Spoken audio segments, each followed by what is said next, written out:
Kaixo guztioi, bideo honetan higidura parabolikoarekin jarraituko dugu, laugarren bideoa dena, eta berriz ere irismenarekin landuko dugu, bale? Horregatik jarri dugu irismena bi. Da, hirugarren bideoaren oso antzekoa, aldatzen den gauza bakarra izango da, lurretik hasi beharrean gure pelota hasiko dela abiadura altuera jakin batetik, bai? Eta horrek aldatzen du pizkatxo bat emaitza lortzeko modua. Baina lehenengo pausuak oso antzekoak dira. Vale? Esan bezala, ariketak esaten digu, pelota bat daukagula 10 metroko altueratik jartitzen duguna. Ariketa da aurreko bideoaren berdina, aldatzen den gauza bakarra da lurretik abiatu beharrean, pelota jartitzen dugula 10 metroko altueratik. Edozein ariketa higidura parabolikoa dena, badakigunez egin behar dugu pausu hauek guztia jarraitu, bai? Joango gara egiten, eta ikusiko dugu zer aldatzen den aurreko ariketarekin. Eta bai, garrantzitsuena nik uste dut izango dela, ariketaren, baldintza baino berdina izango dena, emaitza lortzerako bide horretan, eragiketetan, zelan agertuko zaigun gauza berri bat. Irudia egiterakoan aurrekoan osantzekoa da, baina pelota betik hasi beharrean, betik hasten da. Norbaitek izan dezake galdera, ea ez den komenigarria hau bezalako eta pelota hemen jartzea, bai? Eta esatea gure pelota hasten dela berriz ere zero aldetik, baina lurra hemen azpian dagoela. Egin diteke, bai, zein da nik ematen dizuet gomendapena. Beti jarri lurra, iberdin zero altueran, bale? Beti lurra, hau izango zena lurra, nik gomendatzen dizuet, beti hau jartzea, iberdin zero den lekuan.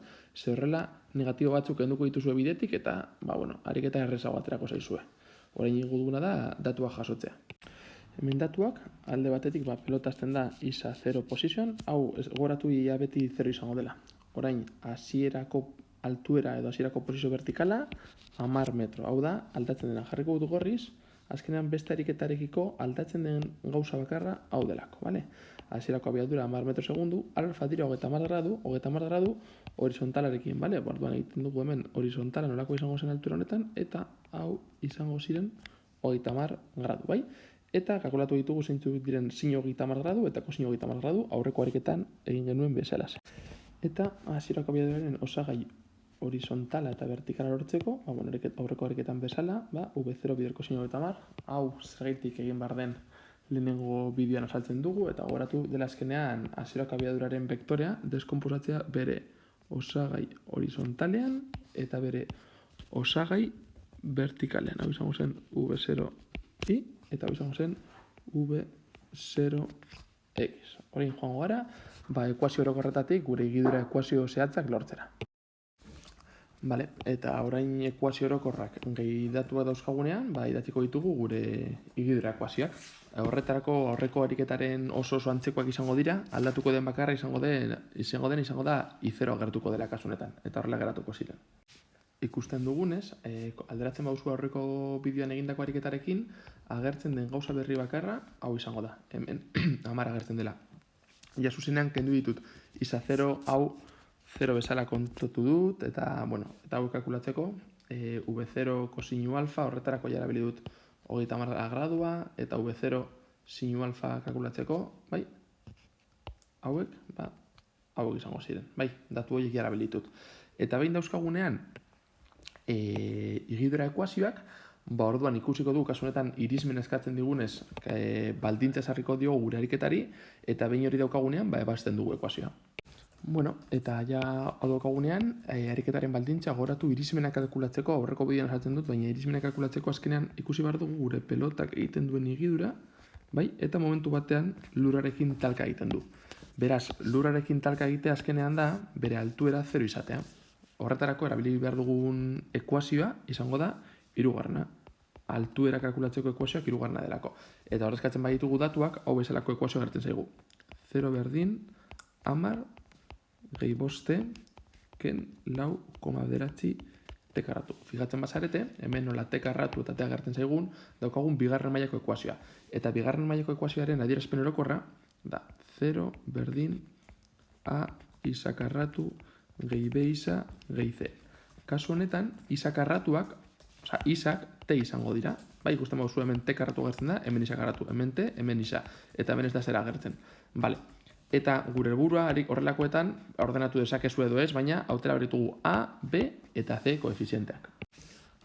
A izango da minus lau koma bederatzi, zergaitik A da karratuaren alboan dagoena. Kasu honetan lau koma bederatzi, baina kontuz negatiboarekin, askotan hasten dugu negatibo hau. B izango da, isa T-ren alboan dagoena, bai, eta azkenik C izango da ezer ez daukan alboan. Eta hau da gure bigarren mailako ekuazioak ebasteko erabili behar dugun adierazpen nagusia. Orduan egin behar duguna da A hau ordezkatu A agertzen den lekuan, B ordezkatu B agertzen den lekuan, eta C ordezkatu C agertzen den lekuan. Ikusten dugunez, isa jarri barrean T jartzen dugu, beren lekuan bere balioa jartzen dugu, eta, minus lau, bider A, bider C, eta hemen A jarri dugu. Orain egingo dugu, hauen kalkulua.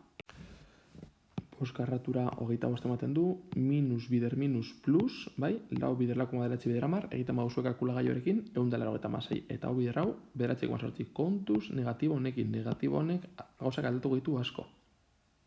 Bale, batuketa hau egiten badugu 221 egiten du, eta honen errokarratu kalkulagailuarekin kalkulatuz gero, 14,87.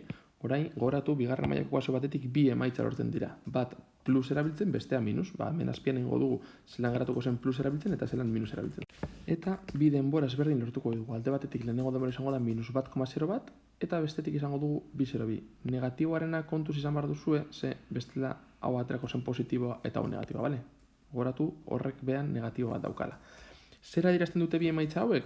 Alde batetik, denbora honek adieraziko du noiz heltzen garen ona, hau da 2,02 segundu pasatu direnean, eta beste denbora honek gu erabiliko ez duguna, adierazten diguna da, parabola hau lurrera heltzen bada, hau da, hau onarte luzatzen badugu, onartzen du denbora negatiboa izango bazen bezala. Negatiboa da iragan azkenean. Orain dela 1,0 bat segundu, pelota lurretik abiatzen da. Baina izatez problema ez da hori, gure pelota abiatzen delako altura jakin batetik. Matematikoki emaitza hau ondo dago, baina fizikoki baliagarri den emaitza bakarra hau izango da. Beraz, jabadakigu zenbat denbora behar duen onarte heltzeko. Baina guri irizmenak eskatzen digute. Irizmenak kalkulatzeko, erabiltzen dugu, distantzia horizontalaren formula. Hemetik abiatzen bagara, distantzia maksimoa izango da 8,7 bider lortu dugun denbora, bider 2,02. Kasu honetan, biderketa hau eginez gero, ematen digu 17,57 metro. Eta hau izango da distantzia maksimoa edo irizmena. Eta hau da ariketak eskatzen diguna. Pentsatzen badugu pizkatzo bat logikoa da, zergaitik. Aurreko ariketan distantzia ematen zigun gutxiago, ze pelota metik abiatzen zen eta onarte heltzen da. Altuera batetik jaurtitzen baduzue abiadura berdinarekin eta angelu berdinarekin,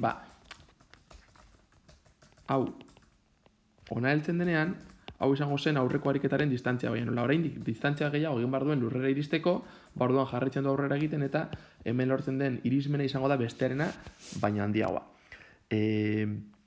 Komentatzea baita ere, bideo gehiago ikusi nahi badituzue sakatzeko hemen agertzen den ikurran, eta Twitter kontuan sartu alzarete ariketa ezberdinak proposatzeko edo dudak eta galderak adierazteko. Eskerrik asko eta agur.